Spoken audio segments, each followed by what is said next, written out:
I never really knew my grandfather.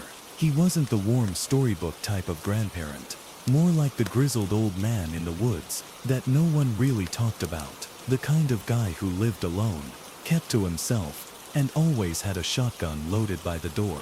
My dad barely spoke about him, except to say he was a stubborn old bastard. When he died, no one really mourned, just dealt with the paperwork and moved on. Then, out of nowhere, my dad handed me a set of keys. "You'll have to clean the place out," he said, tossing them onto the counter. "The cabin?" I asked. He nodded. "It's yours now." I stared at him. Why would he leave it to me? Dad shrugged. "Hell if I know.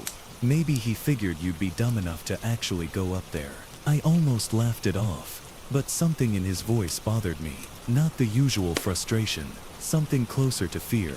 I should have listened to that, because I did go up there, and I'll regret it for the rest of my life. The cabin was deep in the woods, at the end of a narrow, overgrown trail that felt like it hadn't been driven on in years. I nearly got my truck stuck twice, the trees pressing in too close, the sunlight barely breaking through the thick canopy. When I finally pulled up, the place looked exactly like I imagined. A small rotting cabin, half swallowed by the wilderness. The wooden walls were warped with age, the windows smudged with dirt. Something about it felt wrong.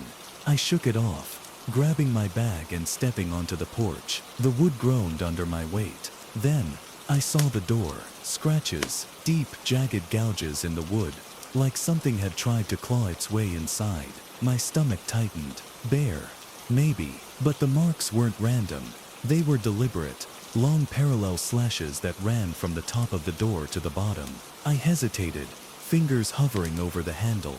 Then I reminded myself, I didn't believe in ghost stories. The door creaked open, and the smell hit me first. Old wood, dust, something rotting. The inside was exactly what I expected. A single-room space, cluttered with old hunting gear, empty beer bottles, and a worn-out cot against the far wall. The place was freezing, even though it was summer outside. The air inside felt like a late October evening. I rubbed my arms, stepping deeper inside.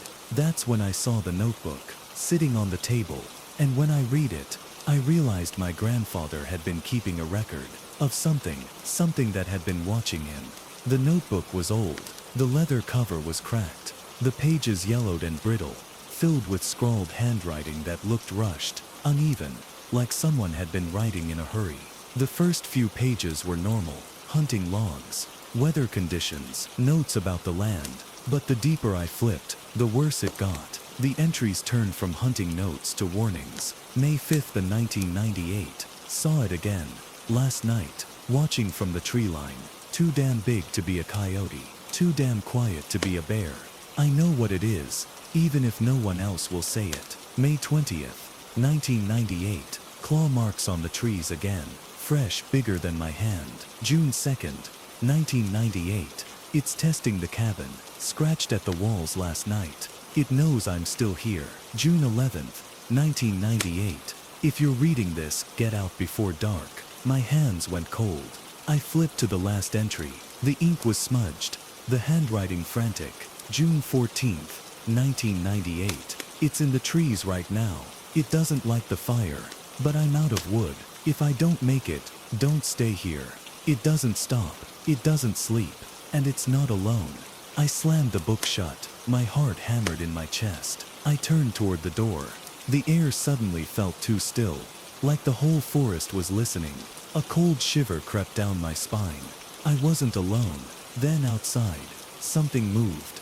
The sound was soft, almost too quiet to notice. A shift in the brush, the faintest rustling of leaves. I grabbed my flashlight and stepped onto the porch. The woods stretched out, dark and endless, the trees swaying gently in the breeze. But the more I stared, the more I noticed it. The silence, no birds, no insects, nothing, like the whole forest had stopped breathing. I swallowed hard, my grip tightening on the flashlight. Then, snap, a branch broke in the distance. Not an animal, something heavier. My pulse spiked. I scanned the tree line, my flashlight beam cutting through the dark, and then I saw them. Claw marks, fresh, deep, gouged into the wooden beams of the porch. just inches from where I had been standing. I took a step back, and that's when I heard it, scratching, coming from the back of the cabin. My grandfather had been right. It was testing the walls, and it knew I was inside. The scratching was slow, deliberate, not the frantic scrabbling of an animal.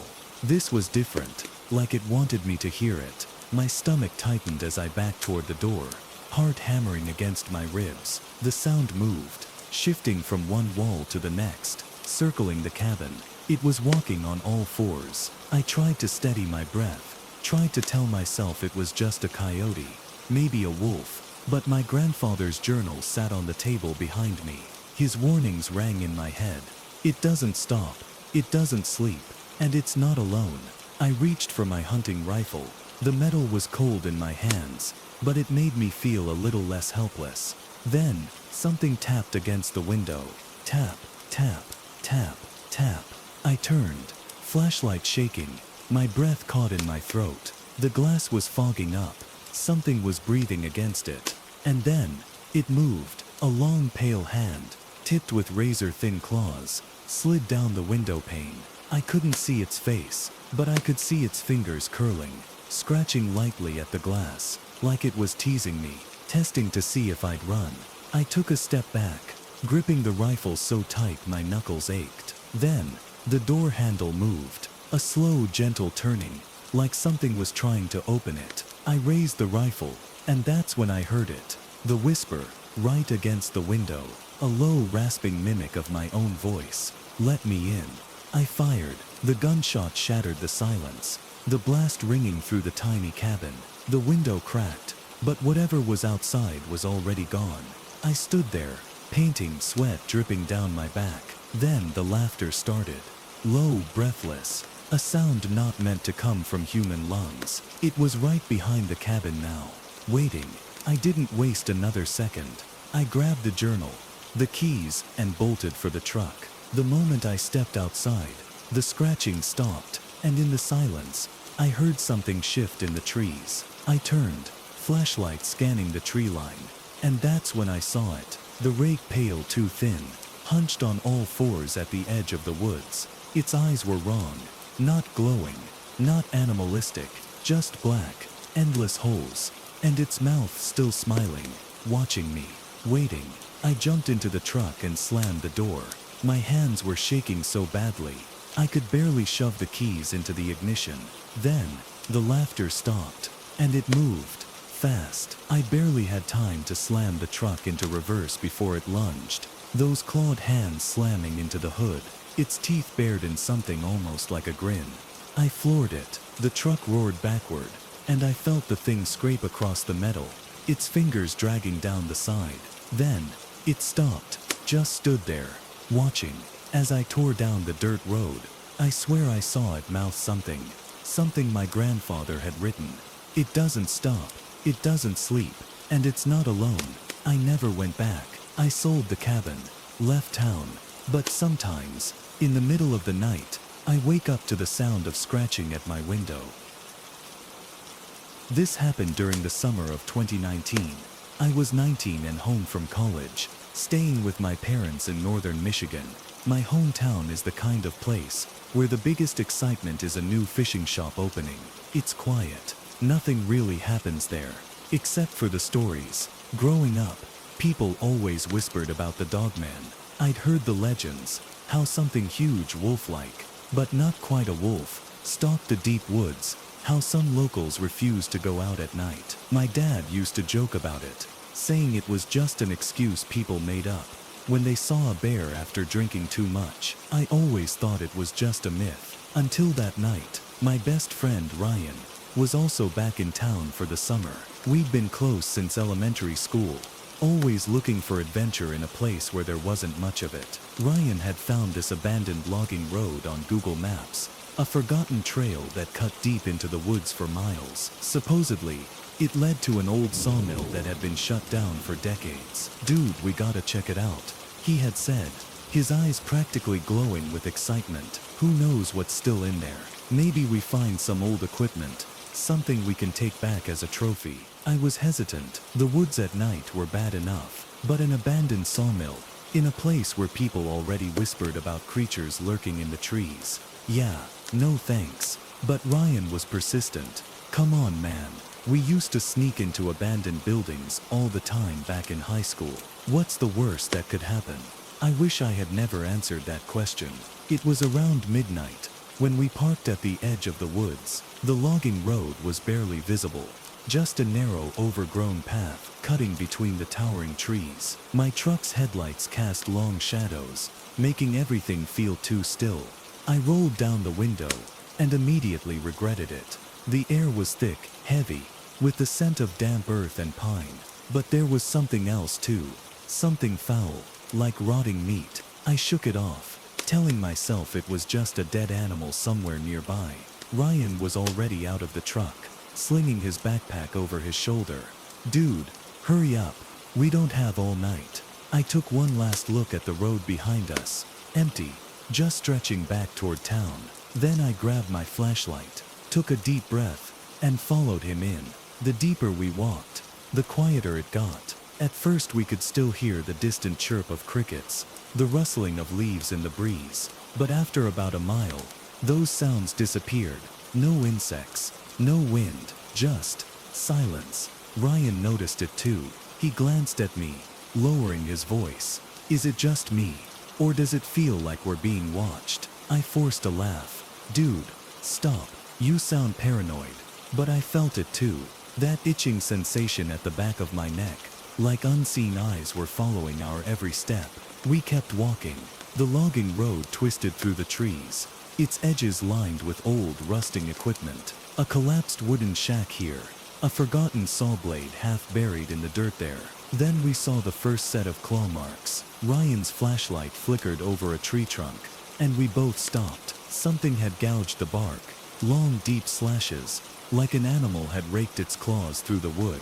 But these weren't from a bear. They were too precise, too deliberate. Ryan let out a nervous chuckle.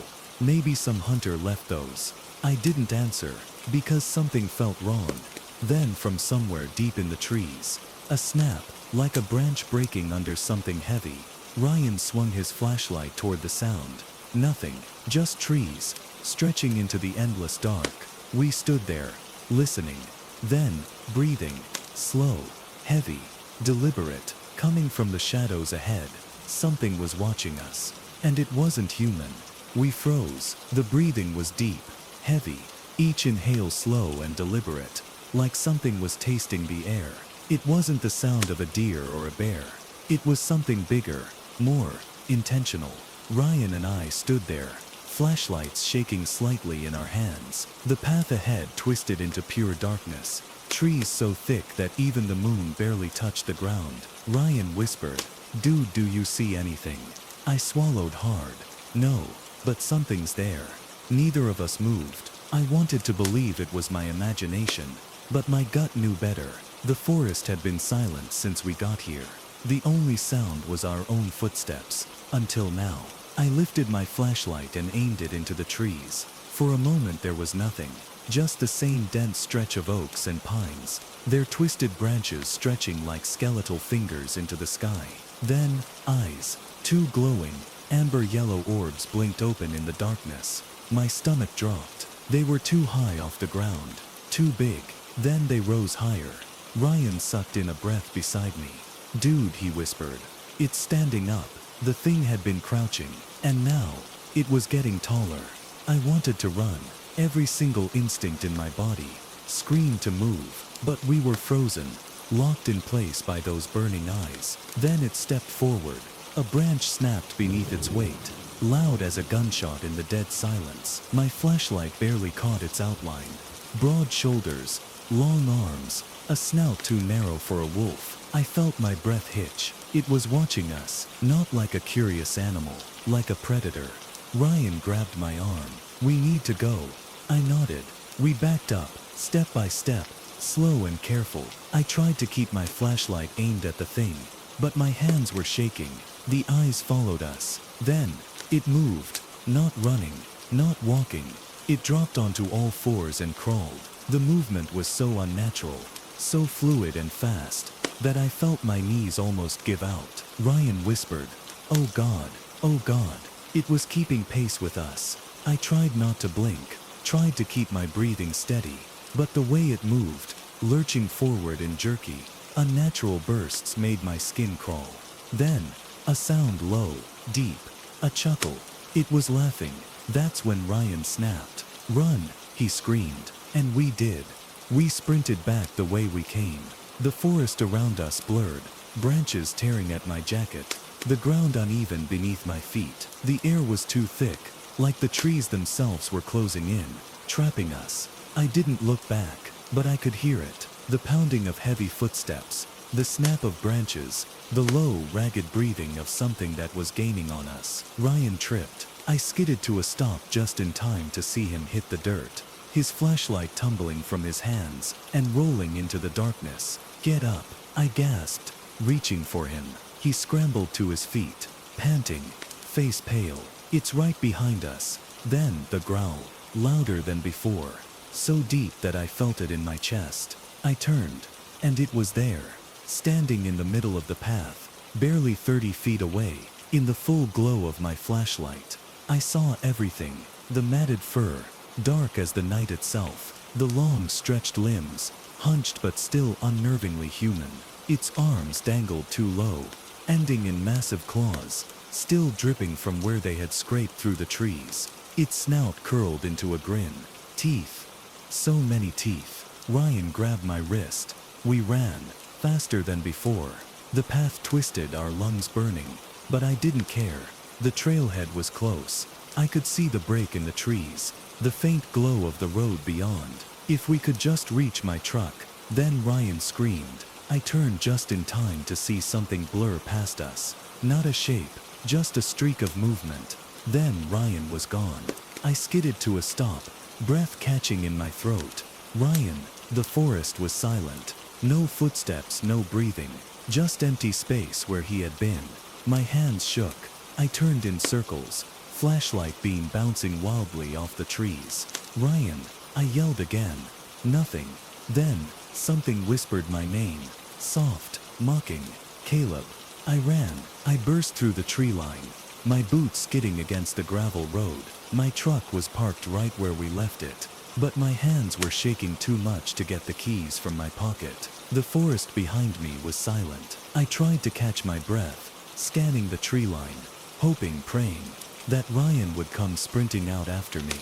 But he didn't. Instead, the eyes opened in the dark, dozens of them, not one, many, watching me. I felt my breath catch, my chest tightened.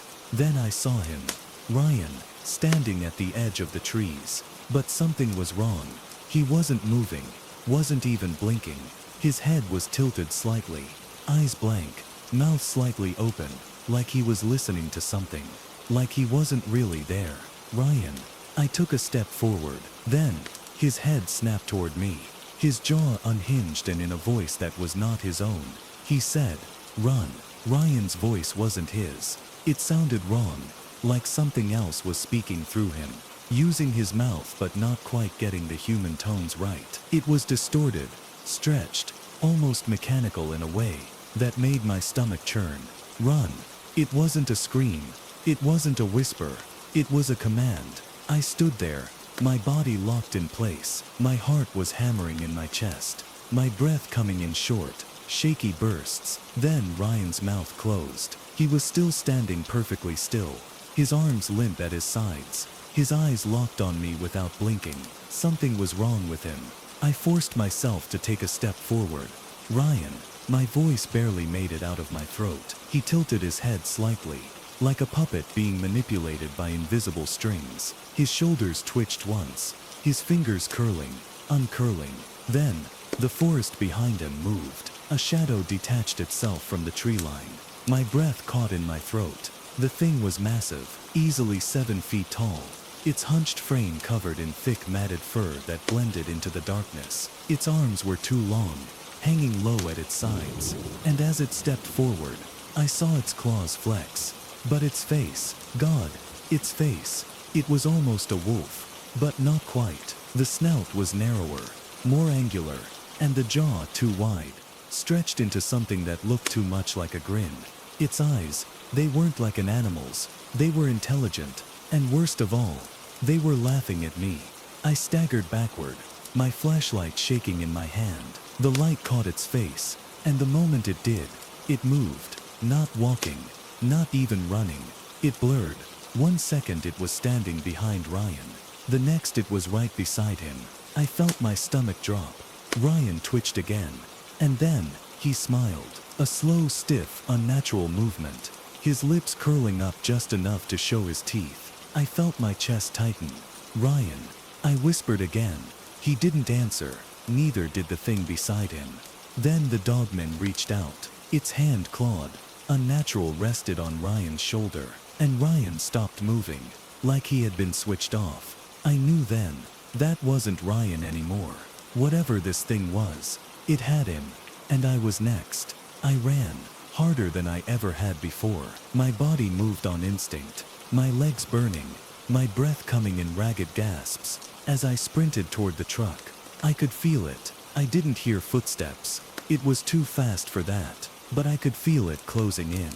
A heavy pressing presence at my back. I could hear the deep rattling breaths, the low guttural chuckle that made my skin crawl. The truck was right there. I fumbled for the keys in my pocket, my fingers shaking, my heart trying to hammer its way out of my chest. Behind me, a low growl, so close. I yanked the door open and threw myself inside, barely managing to lock it, before slamming my shaking hands onto the ignition. The engine roared to life. I shifted into reverse, my hands slick with sweat, my entire body screaming at me to move. Then I saw it, standing just beyond the glow of the headlights. Ryan. But it wasn't him anymore. His posture was too rigid, too unnatural, like he was trying to remember how to stand like a person. And his eyes, they weren't his. They were golden, glowing, just like the thing beside him. They were watching me, waiting, smiling. I slammed the gas pedal. The truck skidded backward, tires kicking up dust, my heart pounding in my throat. As I spun the wheel, Ryan and the thing didn't move, just stood there, watching. Even as I sped away, even as the forest swallowed them again, I could still feel those laughing eyes on me. I never saw Ryan again. The police searched for weeks. No body, no tracks, nothing. It was like he had never existed at all. I told them what happened. They didn't believe me. Nobody did. But I know what I saw.